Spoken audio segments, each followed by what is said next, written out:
Hello, my name is Cara-Hope.lorraine, and welcome to A Little Piece of Hope. On this podcast, we dive into the many realms of life through sharing my love of being an actor, discussing fascinating topics with some incredible people, and honestly, just being a God-loving human being who wants to spread hope and kindness in all that I do. So, stick around for a while. I think you'll truly enjoy being here. Welcome, everyone, to episode 1.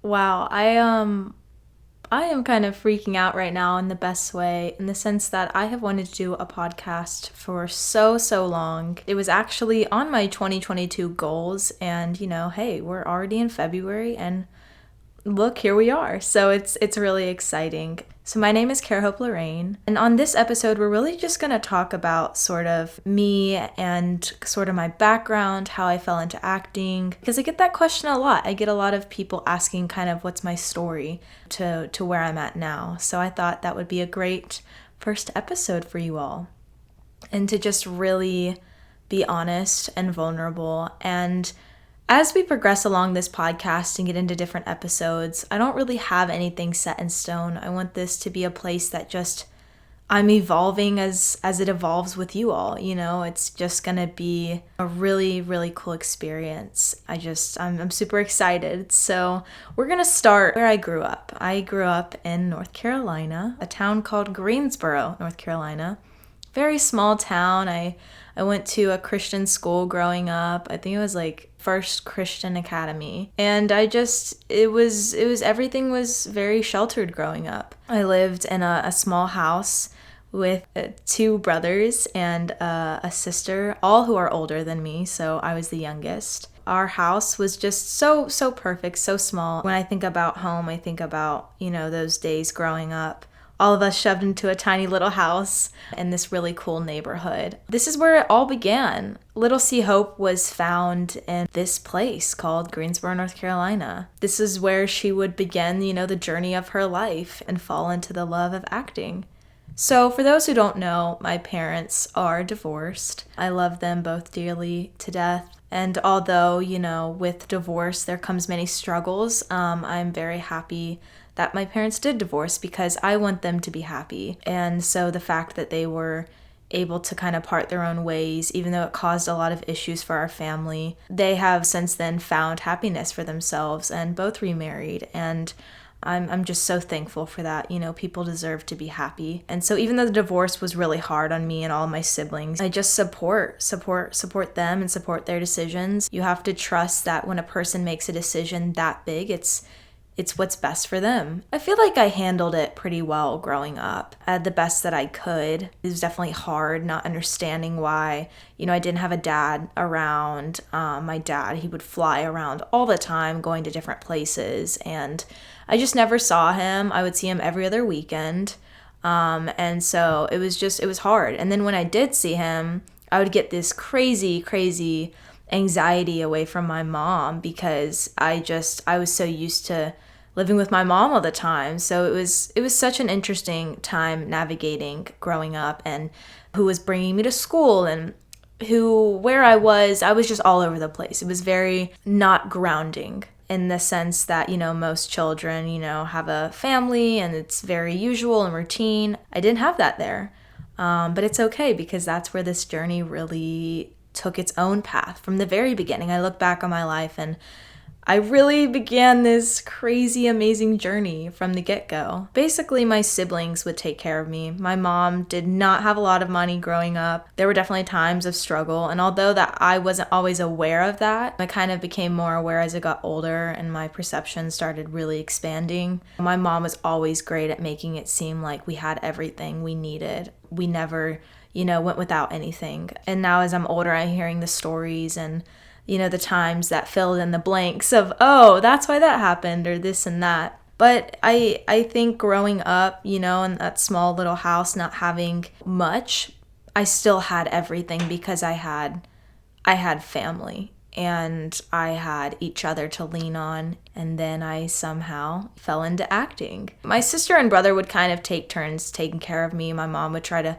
find jobs or do whatever she could to go get money for us because she was a single mom, divorced, didn't have support like she needed, like you need for raising 4 kids. And so my siblings would take care of me. And my sister was in the theater arts herself. Shout out to Claiborne Bradley. I love you, sis, if you're listening to this.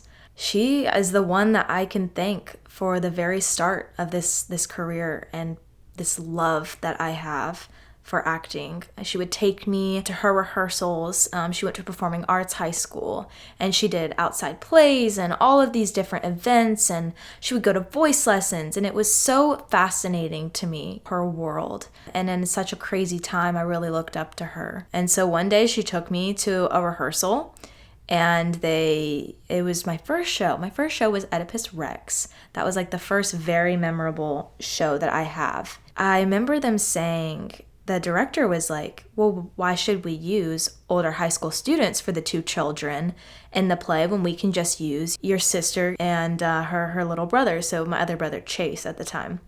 He also was going to the rehearsals as well. He is not an actor. I'm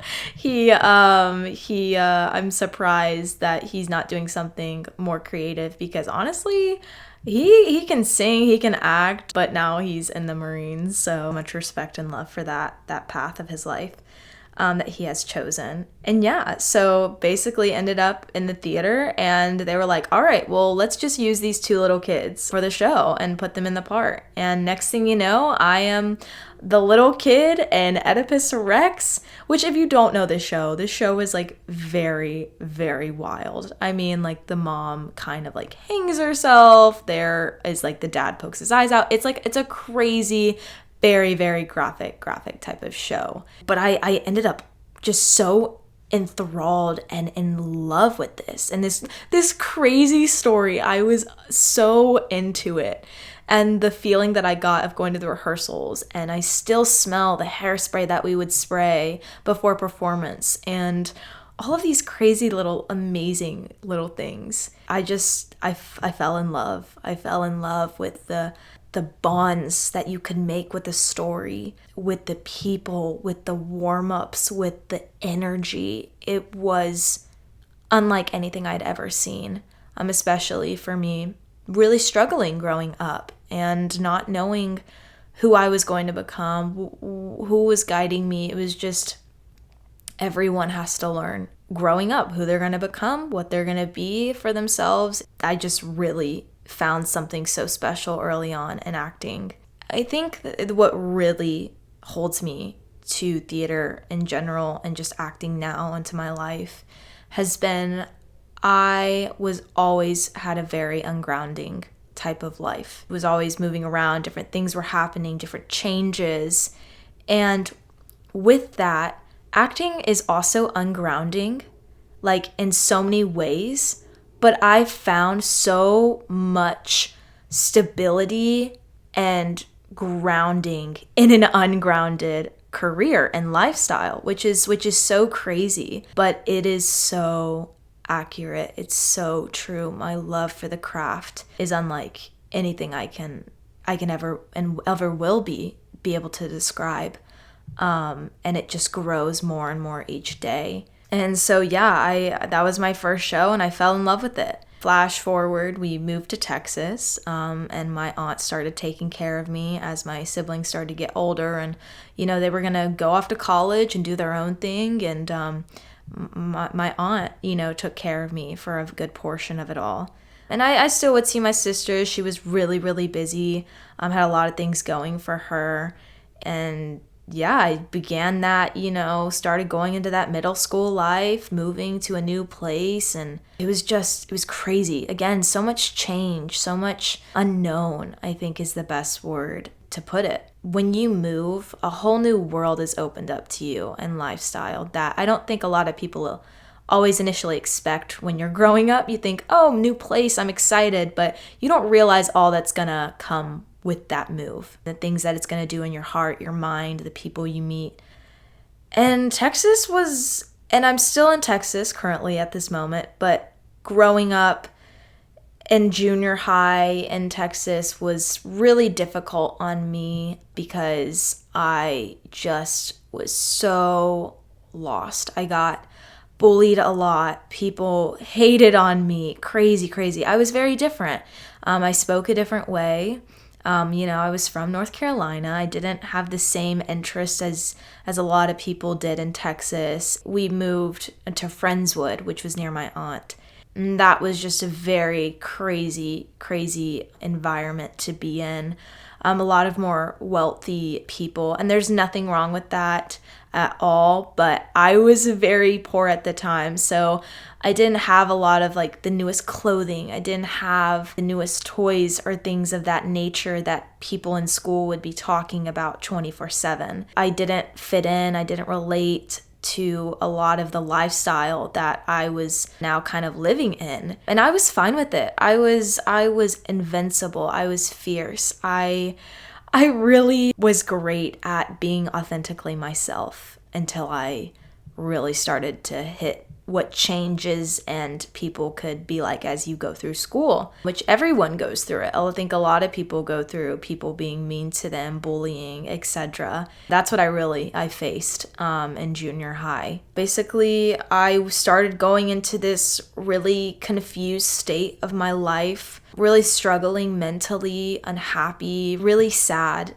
depressed, not understanding what is there something wrong with me? Why do I not have friends? Why do people not want to hang out with me? And it wasn't anything I was doing. I look back at that time and I just realized how being different sometimes in the school system is not embraced, as a lot of people listening probably can relate to. And there were days where I would wear the same outfit in a row to school for like 3 or 4 days in a row. And I would sort of comb my hair, but I was very tomboyish growing up and just super, just being my own self, and I didn't care what others thought. But I really started to let those thoughts get to me. Then you add in the layer of getting technology and iPads, seeing other people's comments online, and it just threw me for this crazy whirlwind that I wasn't expecting. It got so bad, and my sister came home one day from rehearsal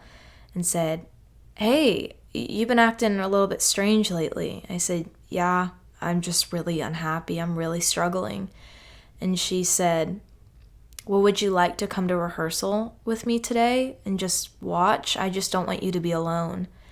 And I think I have my sister to thank a lot for saving my life in many ways and bringing me back to the theater, where I was reminded that I was safe, I was included, I was accepted, I was loved. And I honestly kind of tear up thinking about it right now, because I'm just reliving how broken I was and how my sister was really there for me and reminded me, hey, you have this incredible thing that I would love for you to kind of get back into. And so I did. I went to that rehearsal. I got put in another show.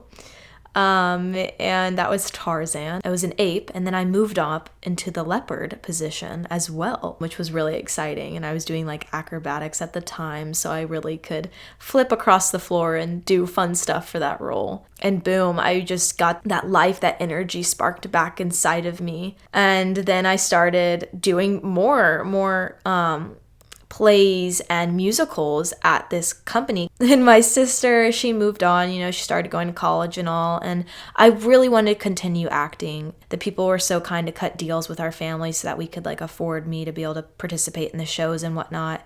And I remember the first audition, this was the first audition I had to audition for. My sister didn't get me a part, nobody just put me in the role. I had to actually audition. It was for Alice in Wonderland Through the Looking Glass, the musical. And I was sitting in the car, my mom's like, "So are you nervous?" And I just said, "I just want a part. I just want to be a part of this. I don't care what part I get. I just want to be something in this production." Next thing you know, I'm singing, I'm belting, I'm dancing, I'm just having a good time. And then my mom wakes me up that night and goes, "You got a callback." And I was like, "What's a callback?"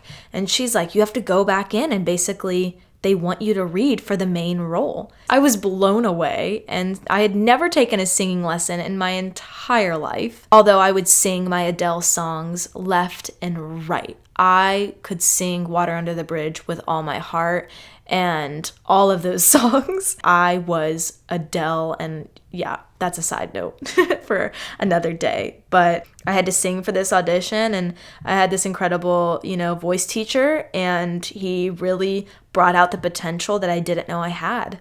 And next thing you know, I wake up to me being told that I was Alice. I was booked in the part.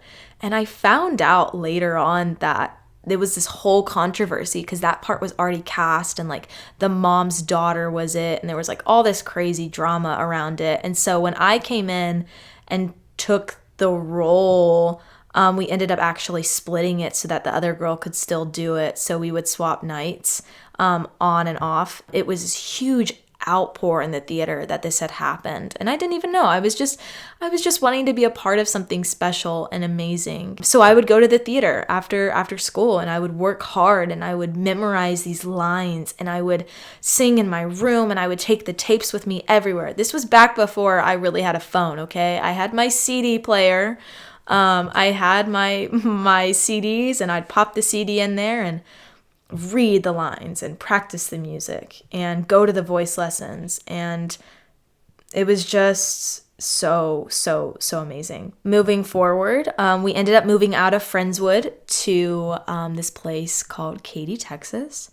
Currently where I am located now. I think Texas for me has been a very, very difficult but beautiful time. It's where I think the Lord really has pushed me to grow and become strong and confident and really get to know who I am. Because I think in life you always are going to divert from the path, and you always have to get back on the path. You need to divert every once in a while to really figure out, okay, who am I? What is this? What is life? What are the choices I want for me? Who am I becoming? Like I said earlier. And so, again, another big move. And I faced the same thing. I thought I was going to move. I was going to have a new fresh start. Second day, I got extremely bullied in school. Nobody liked me. Everyone hated me. People were calling me names and making up stuff that I had done nothing. And it was simply because I was being kind to the quote unquote popular kids. And I had sat down at their table. And the next thing you know, all those kids turned against me and on social media, and it was nuts. And I did nothing wrong. And I was just being who I was, and I was being kind and generous and meeting people. And kids will be kids. I think growing up, kids really want to take something special from you. And if you're listening right now and you've had people bullying you or anything of that sort of nature, just know that people see something in you that they want, and they want to do everything in their power that they can to take it away from you. And sadly, for a while, I really did let people steal my joy, steal who I was. But I always had the theater. I really got involved into the junior high theater. I always had it. It was there for me. The days that I was bullied, it didn't matter. I could still sing my heart out in class. I could still act in that performance, compete for those roles. And I think as I really got into auditioning and becoming fierce in auditioning, because being an actor, auditioning is your life, and you have to be so fierce. You have to be so confident and strong and know what you want. And I think a lot of people would be jealous of the roles I got growing up, but if they only saw the amount of hours, the amount of sweat, the amount of tears, the amount of sleepless nights that I put to even get that role in the first place, I think they would see a different side of it all. And I would work and work and work this monologue and do whatever I possibly could. And I would see myself at that role, and I would see myself on the stage and feel everything that I needed to feel. And a lot of the times I got the part that I went after. I went after parts growing up, and I still do. Like, I will never perform again. Like, all the oxygen is going to run out in this performance. I really had the theater in junior high. I had incredible teachers named Miss Sabolsky, Miss Samuels, Miss Bannister, who were just really kind souls for me, people that I had to lean on and talk to as home life was up and down. Because the thing about my family is my mom got remarried, and so did my dad. My mom remarried this incredible, incredible man named Roy. And Roy is truly been there for me in so many different ways, and I'm very, very, very thankful for him. But also he had heart disease. And so in junior high, it was kind of crazy because not only was I being bullied at school, I'm trying to focus on theater, but at home, we had moved to this new house, and then Roy got super sick with his heart disease and was in the hospital a bunch. And so fearing and dealing with the feelings that, oh my gosh, I'm going to lose this amazing person that I went and got IHOP pancakes with every single weekend, and there's that entire stress that a normal kid just doesn't go through. I tell everyone I feel like I am a 60-year-old mind in a 19-year-old's body, because I feel like I have lived so many different lives. And there's a lot about my life that a lot of people don't know. And I think this podcast is a beautiful thing for me to be more open, to be more vulnerable to everyone, more about me and the things that I have gone through, the beautiful things, the downside of things, showing you that I am a person just like all of you all are. And that is such a beautiful thing. Our weaknesses are just as beautiful as our strengths. And so yeah, Roy got really sick, and so it was crazy. I'd come home and home life would just be upside down, and as it is when someone is sick, because you care about them and you want them to be okay. And then not having friends, and I just really, again, still struggling with finding who I was. And then, you've got your life, your body's changing, your minds are changing. It's crazy the amount of growth you do in junior high, into high school, into your 20s. I mean, it is nuts. I feel like every month I am working and growing, and I can barely even notice who I was last month because I've grown to such new heights, which is what I love. I love growing. I love becoming something. And I think that's the cool thing about acting. We're never going to run out of work. There's always something to work on. There's always something to be better at. There's always something to perfect. That's just where I stayed. When things were rough, I would run to the theater. When things were good, I would joyfully be there. It was amazing. And that's where I met my best friend, Anna Phelan. Hi, Anna. I love you. I'm tearing up right now because you are such an amazing person in my life, and you helped me survive junior high and high school.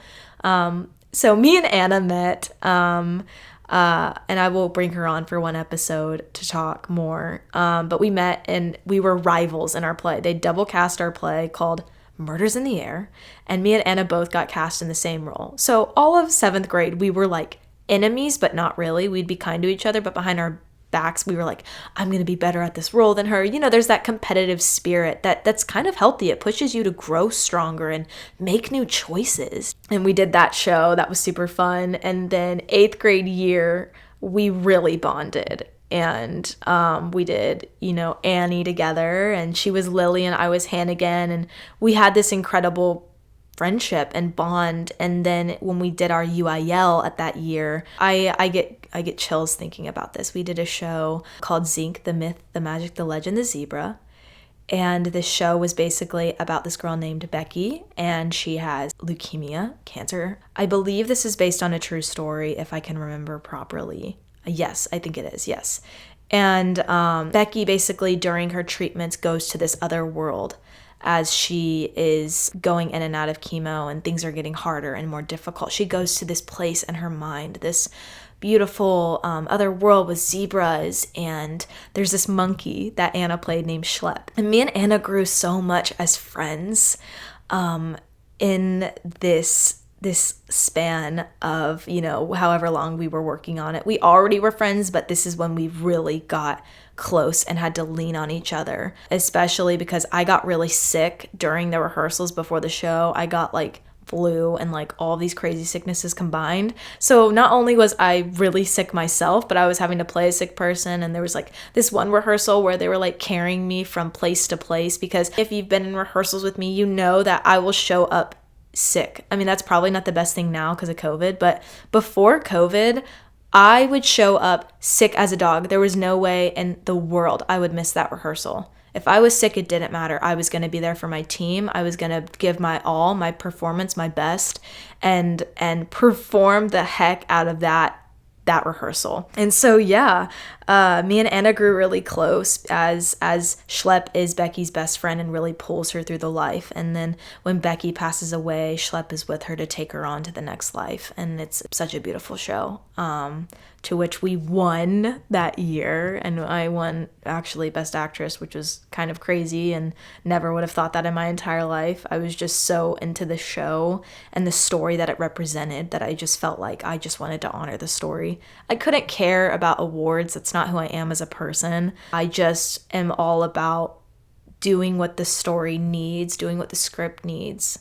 And so, yeah, that was that. And then Anna and I parted our ways, but we still stayed in touch because the way our junior high worked, it split us into two schools, and she went to Tompkins and I went to Katy High School. It was hard. I didn't have my best friend, there every day to greet me. And I went into this high school life. Crazy, crazy, crazy, amazing high school experience in the theater department. I was a little freshman walking into those big school, and I was ready. I was so ready to play in these plays and these musicals. It was unheard of for freshmen to get in to Mr. Kelly Burnett, the director, my freshman year, to get into his shows as a freshman. It was difficult. If you got cast, you were probably like a background character. It was very hard.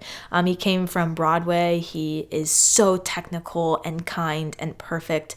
And I love Mr. B. Hi, Mr. B, if you're listening to this, with all my absolute heart. The first show that was You're a Good Man, Charlie Brown. And I auditioned right away, and I was going for Sally Brown. That's what I was going for, full force. And that's what I did. I went for Sally Brown, and I sung my little heart out, and I dressed the part, and I even would eat food that reminded me of like a kid, like to really get into the role. Like I would eat peanut butter and jelly and like juice boxes and goldfish, like all of these different things so I could put myself into Sally's mind, because this role, I wanted it so badly. And then I got it. And that was life-changing for me. Because it kind of put me on a different level of respect, that I kind of had more people's attention to like kind of notice me, and I was able to get a lot of the upperclassmen on my side and like have them as amazing friends. And so I was thrown into this theater family in the most beautiful way, and I still cannot believe to this day that he trusted me as he did and put me in the role of Sally Brown. I will forever be thankful to him, and that was such an amazing production that really challenged me, especially because Mr. B is so technical. Like I said, he is perfect in his movements and his choreography, and it was so amazing to be a part of that and experience that and grow from him. And then we moved on to UIL. And UIL, we did Learned Ladies, and I was going for the love interest, Henriette. And next thing you know, I got that as well. Crazy, crazy, crazy stuff. It was unheard of for freshmen to also be in UIL. And so I really was a part of this family. For the first time, I felt like, wow, I feel so not just at home in the sense that theater is always there for me, but in the sense that I really had people around me that cared about me, that would talk to me, that I finally like found my niche. I found my groove. I found my people. And that's when I met my other incredible friend named Ross. And Ross is just a phenomenal performer, and he's currently an actor professionally as well. And it was just so amazing, my high school experience. Don't talk to me about the whole other aspect side of learning in school. I'm not a test type person. I didn't like the school. I hated school. I'm not going to sugarcoat it. I hated school, but I loved the theater, and that's what I was there for. That's what got me out of bed. That's what got me through the sleepless nights. And my crazy self was like, oh, I'm going to challenge myself and take AP level classes, even though I don't need to. So yeah, that's that, a little bit about that. And then we moved on to sophomore year. And I found out that Mr. B was leaving and this incredible new female director was coming on. And her name was Katie Taglaboo. Hi, Miss T, if you're listening. I will never be able to talk up enough the directors that I have worked with in my life. I have been very fortunate to work with incredible people, kind, talented, masterful creators. And she really put a new spin on the department. And I was just so thankful for her. And it was always stressful when a new director would come in. Even every time I would audition, I would get so nervous. Even though I had prepared for it for months, I had worked my butt off. I was so nervous. It was the world to me. And I felt like this extra pressure that I needed to prove myself to Miss T. The first show that she picked was 1984. And I was going for the role of Julia. And I'm not going to lie, throughout junior high, throughout high school, even into today's, not really much in the acting realm when you do it professionally for film, but back in school, people are going to say, oh, you're not going to get that role. You're not good enough. You're never going to get that. And those voices I really learned to turn into my fuel. So instead of them letting inhibit me in who I was, I really used it to propel me forward, to give me more hunger. And I'll never forget, I walked into the office of a bunch of girls in high school, and they asked me what part I was going for in 1984. And they said, Julia, Cara-Hope, you could never be sexy in your entire life. Have you seen yourself? You're not going to get that part. But maybe you can be the coffee person. I didn't say anything. I looked at them. I smiled. I went into that audition and I got the role of Julia. And I gave it my all. And I put everything I had forward. And I didn't let anybody tell me what I could or couldn't do. Because actors, those who are listening, people in general on this podcast, you can do whatever you put your mind to. Don't let anybody tell you that you can or can't be what you want to be. That's something in our world. We love to tell people what they are, what they can do, this and that. But you have the power to decide who you are, who you're going to be, your values, what you're going to go for, who you want to love, who you want to be with. You have that power. And when you finally really take hold of that power, the game changes, let me tell you. And so I got Julia in 1984, and I was kissing my best friend Ross that I had just talked about, who was my brother. And he would take me home from school every single day after every single rehearsal. So many hours spent with him in his car jamming out to music. I will forever be thankful for those moments. And so, yeah, we did 1984. And then, moving on to junior year, we had an incredible lineup. We had the show Matilda the Musical was one of our shows. And then we had Metamorphoses. Oh, I love you, Metamorphoses. There was this part called Hunger. And I really pushed myself to go out of my comfort zone and become something else.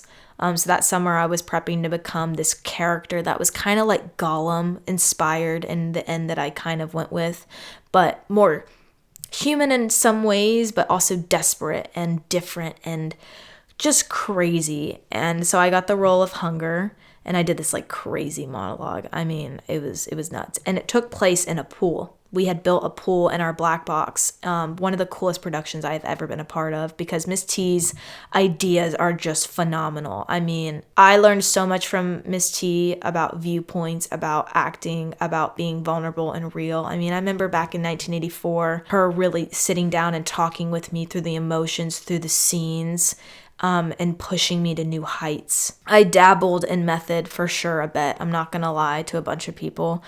Every actor I feel like has dabbled in the world of method, and I finally have kind of designed my own process that is a little bit method, but it's not fully method, but it's more realistic, but pulling from safe memories and emotional recall. And I don't know, I kind of mess around with a lot of different methods. I'll mess around with Stanislavski, Stella Adler, just their teachings, method, Meisner, whatever it may be. I've done it all essentially, and I just kind of do what's right for the part in that moment. Then we went into that crazy, amazing junior year, and I fell in so much love with hunger, and I went to a new creative aspect because Miss T kind of had a sense of blocking, but she was like, honestly, I trust you. What do you want to come up with? So I was like, all right, I want to crawl out from under the stage. I want this to be sort of my costume. I think hunger would do this and that. And I did acrobats to the air. And one part I was like eating my toes basically because I had to be this crazy character that was like starving, then takes control of this other person. And it's such a cool story. And even though I wasn't on stage long, I didn't need to be. I didn't need to be on stage. I never chose roles because it was the biggest role. I chose the role that I felt was challenging, that would grow me, that would push me to new heights and really transform who I was, to step inside their shoes. Working with a partner in the water and really just having that connection and being safe but also creative environment was just so unique, and I loved every single performance. I think that was the only show that I've ever been on, and I would listen to music before I'd go on. I'd let go, and I wouldn't even know I was performing. I wouldn't know that anyone was there. I've never been more out of my head for 2 weeks straight of performances in my entire life. And I think it was because I was so close to that character and I knew everything about that character that needed to be known in that moment, and I felt so safe and like I could do anything. And I think that's what, as actors, as people, we strive to get to these points in our lives where we feel so comfortable around this person, around this character, around who they are, that we can improv, that we can go crazy, we can rein it in. We know exactly everything about them. So that was a really cool thing. And just really pushed me. And then I went into Matilda and I auditioned for Matilda, which actually I had been following Matilda since junior high. There's a video of me and Anna doing a Matilda performance to Naughty, where we designed this choreograph for like a thespian like ceremony, and we were performing for the little introductees at the time. And I looked back on that video and I was like, wow, if only I knew that I would end up being Matilda in Matilda the musical. It was crazy. I loved singing growing up, but I really got this fear of singing in front of people. It was very hard for me to sing in front of others. I could belt behind a door, but if you put a person in front of me, I was terrified. So I really had to put down my feet and grow into that aspect of, I want this so much. My fear does not control me. Like, fear is the mind killer, aka Dune. What Dune says is so true from the book and the movie. Like, fear truly is the mind killer. And if you eliminate fear, you can do anything. And I remember in that audition, I was terrified. I had hit this really like high note that was kind of just different in my register because I have a lower type of voice, but I sing really high. I can sing soprano 1. And so I just remember I pushed my foot down on that high note and I let it rip. And I was actually really proud of that audition because I was like, wow, see, you can do it. You can shake off these nerves. And a PSA, if you have nerves, if you're scared in anything in life and acting, whatever it may be, that's a good thing.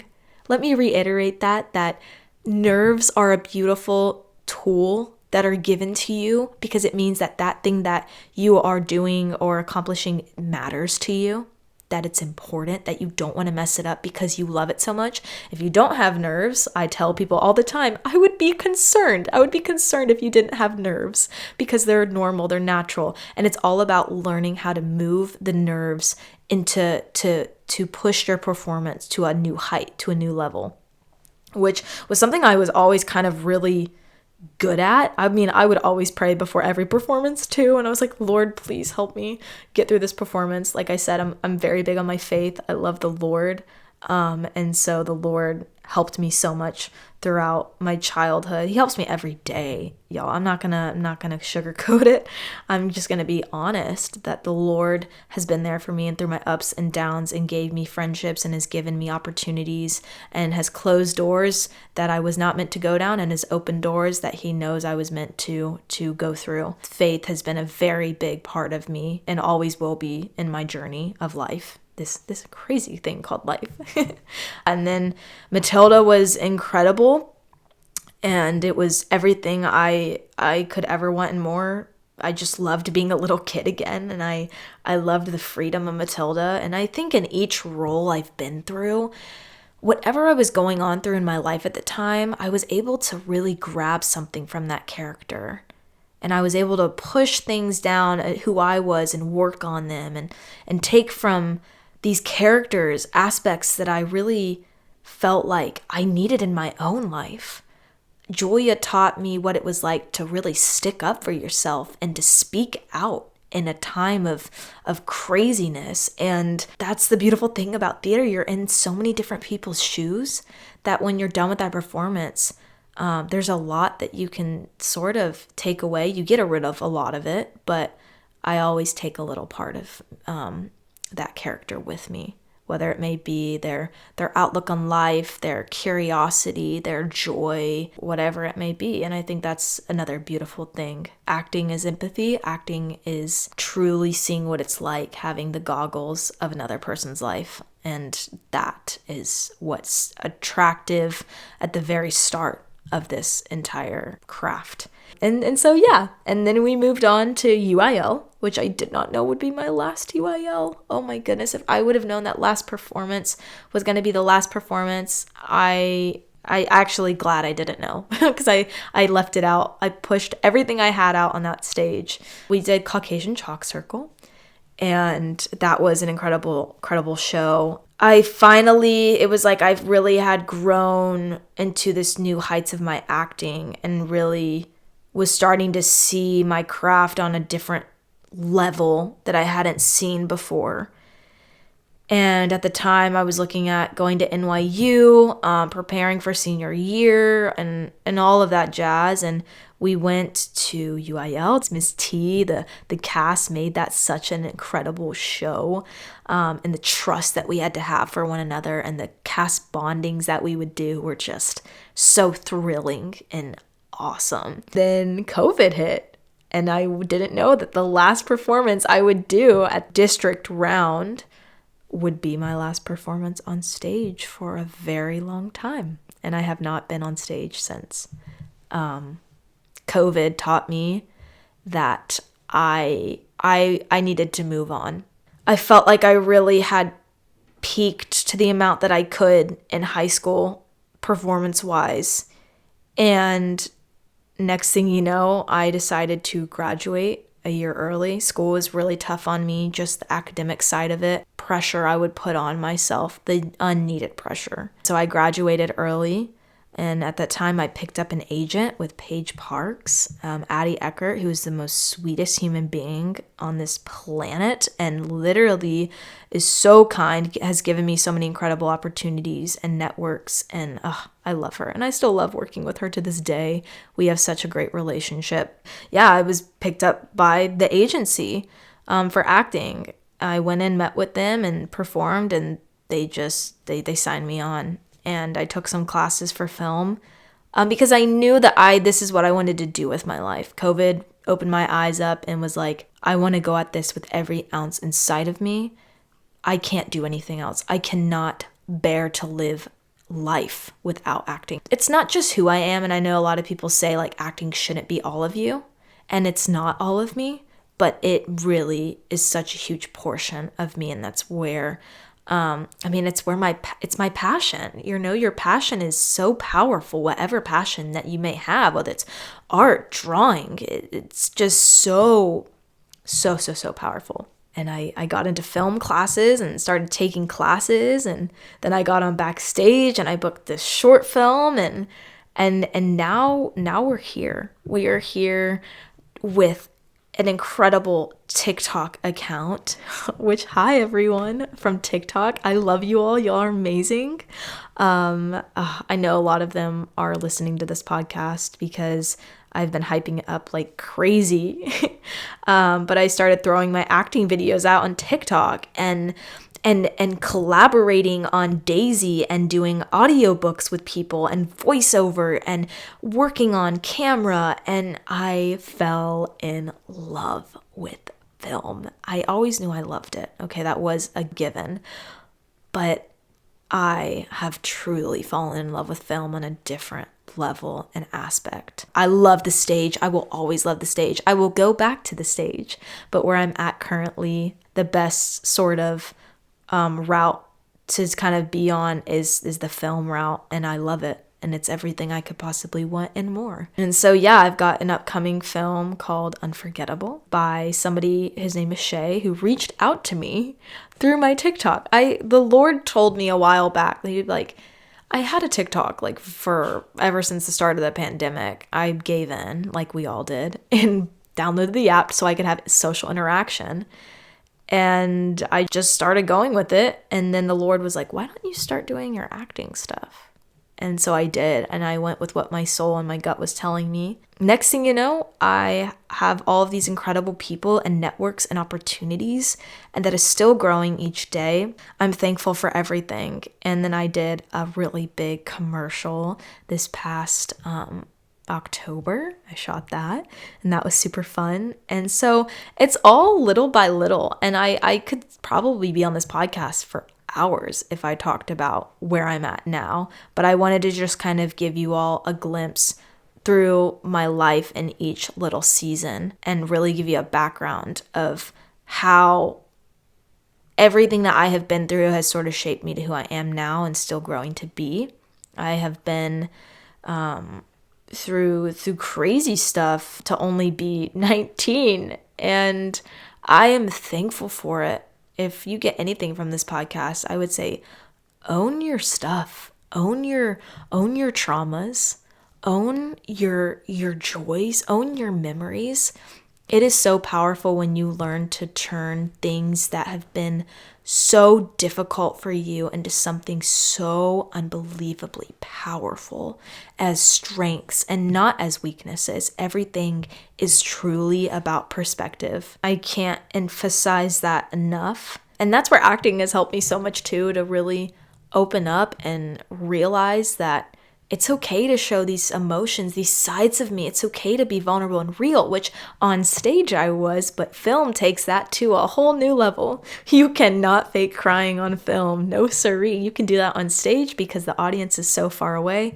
But on film, I have learned to be so, and it's still a process, being comfortable in my skin and who I am and tacking parts on a different way.